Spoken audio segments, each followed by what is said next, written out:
I'm Mike Hosker. I'm a product specialist with Akai Professional, and I'm showing you today the Akai MPK49 controller keyboard.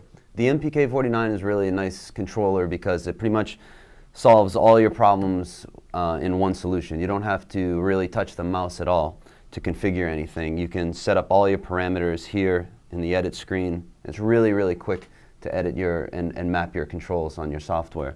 This controller has 49 semi-weighted full-size keys with aftertouch, and we have 12 real MPC pads here.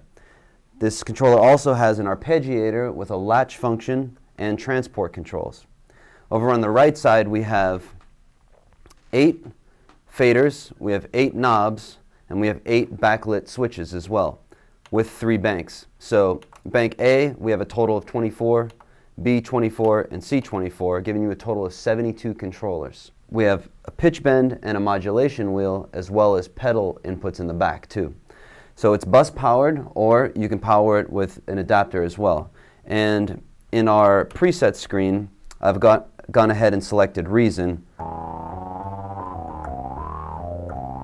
And you can see some of the parameters are already mapped for the preset Reason. I've chosen a subtractor synth, and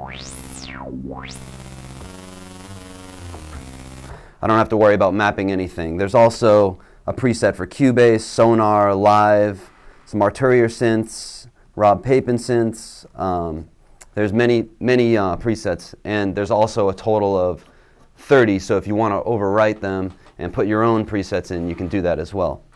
The global screen allows us to sort of customize how the way you need your MPK49 to work for you, so you can adjust your LCD, the pad sensitivity, the threshold for the pads, your MIDI clock, whether it's internal or external. And also below the screen is the transport controls, so I can rewind, fast forward, stop, play, and record right from the MPK49. So I'm going to go ahead and just really quickly record something into Reason.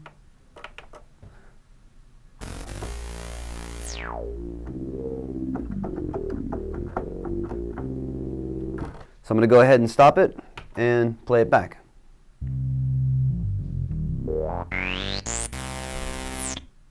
So I can also record my automation as well too if I have that set up in Reason. The arpeggiator is really nice because there's a latch feature that allows me to latch the arpeggiation and do all my filter tweaking and mix automation. So I'll go ahead and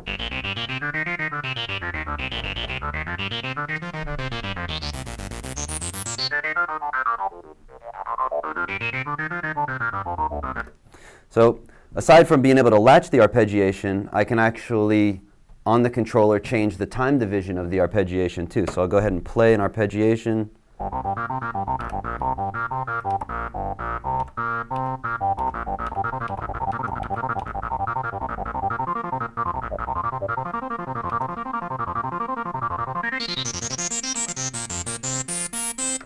So I can latch my arpeggiation, tweak all my filters, and change the time divisions all real time. And of course I can record all that too as well.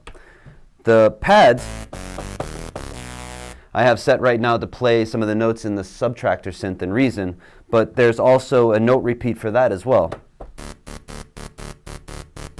And those correspond with the time division buttons as well too. So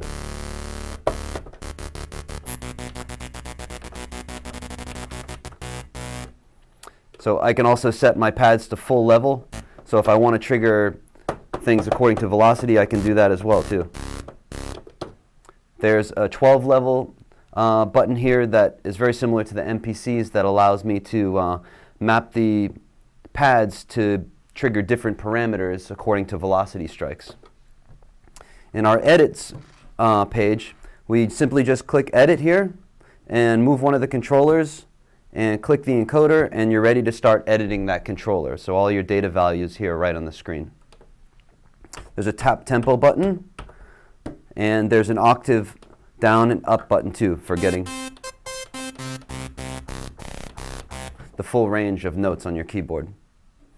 So you can see that the MPK49 is really a powerful all-in-one controller that gives you a feel of an MPC and all the familiar controls that you'd want in a synthesizer too. The transport controls are really nice, so you never have to really touch the mouse when you're laying down sessions. The arpeggiator is really nice too for laying down really intricate patterns too. And the time division notes allow you to get really creative without having to be able to play if you're not a proficient keyboard player. So the MPK49 is a really nice all-in-one controller keyboard.